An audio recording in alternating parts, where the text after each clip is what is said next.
Welcome back on this Friday as we take this hour to look back at the upcoming, actually looking forward at the upcoming and increasingly important midterm elections.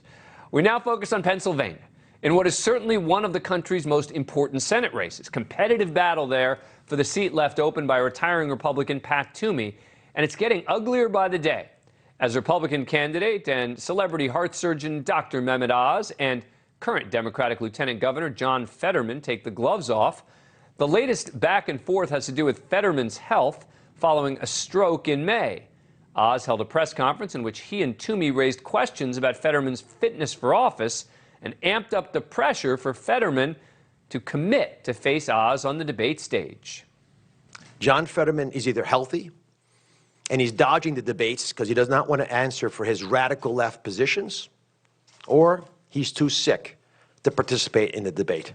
If John Fetterman were elected to the Senate and he's not able to communicate effectively, if he's not able to engage with the press, if he's not able to engage with his colleagues, he would not be able to do the job. For Oz, who's never quite closed the gap in the polls with Fetterman, this new effort does seem to have struck a nerve. Fetterman's own hometown paper, writing in an op-ed, quote, "If Mr. Fetterman is not well enough to debate his opponent, that raises serious concerns about his ability to serve as a United States Senator." Fetterman has held an at least 5-point lead in the polls since the primaries back in the spring. At times, he's led by double digits, a fact many on the right have found incredibly frustrating, even on Fox News, where Oz is a regular. Dr. Oz is getting crushed by a stroke victim who was already crazy. It's bizarre. We heard a lot of theories, almost all of which boiled down to Dr. Oz is a bad candidate. Last month, the nonpartisan Cook Political Report changed their rating of the race from toss-up to leans Democrat. Now, in response to Oz's questions over why Fetterman hasn't agreed to debate him yet, Fetterman told Politico this week that he plans to do so once accommodations are made for hearing damage he suffered as a result of the stroke, and calls Oz's attacks a, quote, faux narrative from a very desperate campaign, trying to capitalize on the fact that I am having a stroke. Now, it's true, Fetterman has not been seen much on the campaign trail since his stroke, and that's a big reason why Oz's attacks have gotten traction in recent days. But what Fetterman has done effectively is troll Oz on social media over perceived gaffes. There was the supermarket video Dr. Oz released in April bemoaning inflation, blaming Biden for the high price of crudité, better known to the average American, as Fetterman pointed out last month when the video resurfaced and went viral as a veggie tray. Thought I'd do some grocery shopping. I'm at Wegner's, and my wife wants some vegetables for crudité, right? So here's a broccoli. That's $2. Not a ton of broccoli there. There's some asparagus. That's $4. Yep. Carrots. That's $4 more. Guys, that's $20 for crudité, and this doesn't include the tequila. I mean, that's outrageous. And we got Joe Biden to thank for this. He also managed to muddle the name of two of Pennsylvania's most popular grocery stores. Fetterman's campaign claims they raised $1 million in small donations as a result of that video. They've also made an issue of Oz's longtime New Jersey residency and his move to PA in 2020. Ahead of his 2021 announcement, he was running for Toomey's Senate seat. Fetterman hired an airplane to fly a Welcome Home Dr. Oz ad over the Jersey Shore, and even got Jersey Shore star Snooki to film a video hitting the same point. I heard that you moved from New Jersey to Pennsylvania to look for a new job. And personally, I don't know why anyone would want to leave Jersey because it's like the best place ever and we're all hot messes. But I want to say best of luck to you. I know you're away from home and you're in a new place, but Jersey will not forget you. Fetterman's relentless efforts to paint Oz as an out-of-touch celebrity carpetbagger have had an impact. Still, the average of polls, according to 538, show Fetterman currently maintains an 8-point lead over Oz. Oz, for his part, is focused on Fetterman's progressive policies, saying he's too liberal for Pennsylvania voters.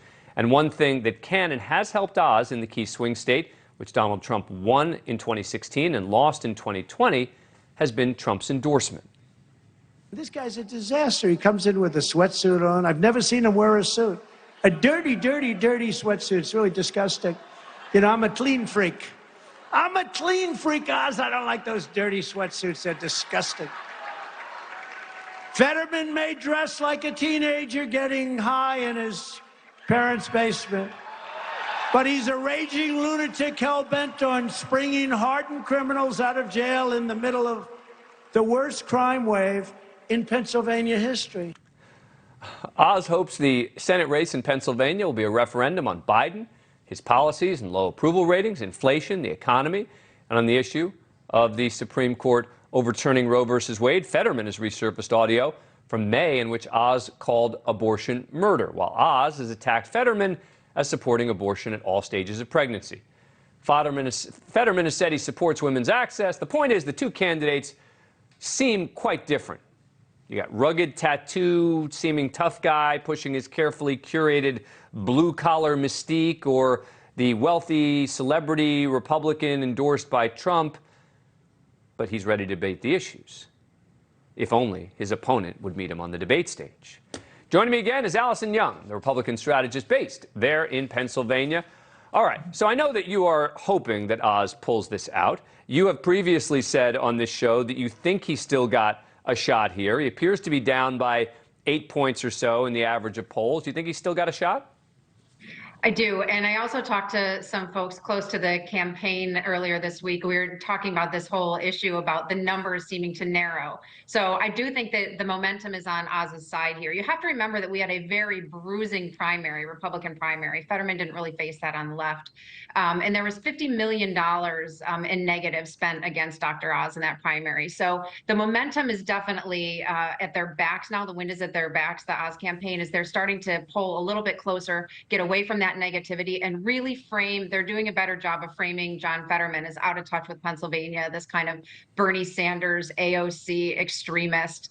And the other thing that Oz really has going for him here is that people vote with their pocketbooks. And we can talk about the social issues all we want, but there's a recession looming.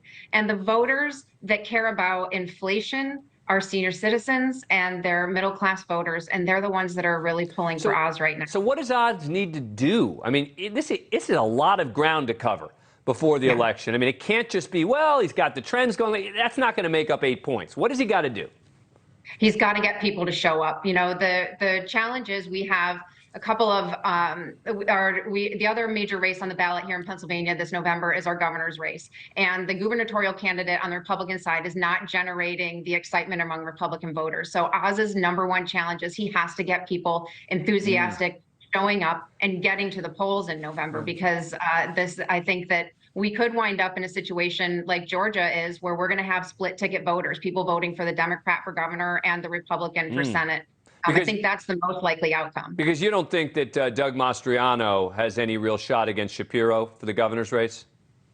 I don't think so, only because they're having a difficult time fundraising. I know that he has a lot of grassroots support. I have no idea if those people are going to show up. And Josh Shapiro, the Democrat, has been running for this office since he was elected to Attorney General. So, I mean, he seems to be the heir apparent, and Democrats are feeling confident Let me just play one quick soundbite. This is Brett Baer talking to Dr. Oz about the crudité moment. But be honest. I mean, looking back at that video from the grocery store, do you wish you went to the meat aisle and picked up a steak or called it a vegetable platter? You know, I'm proud of many of the things I do. Campaigns are about border skirmishes continually. You work your tail off, you try to serve the voters, and you try to help them on issues that pertain to them. Yep. And the issues that I'm proudly talking about, Brett, have to do with the issues, the kitchen table issues that all of Pennsylvania is struggling with. The answer was easy. Yes, I wish I'd gone to the steak aisle. That's it. That's what he should have said. He should have said, yes, I wish I went to the steak aisle, but you know what? The point's the same. Anyway, Allison Young, thank you for joining us. Appreciate it. Thank you for watching. Go to newsnationnow.com to find NewsNation on your cable provider. And don't forget to click the red subscribe button below to get more of NewsNation's fact-driven, unbiased coverage.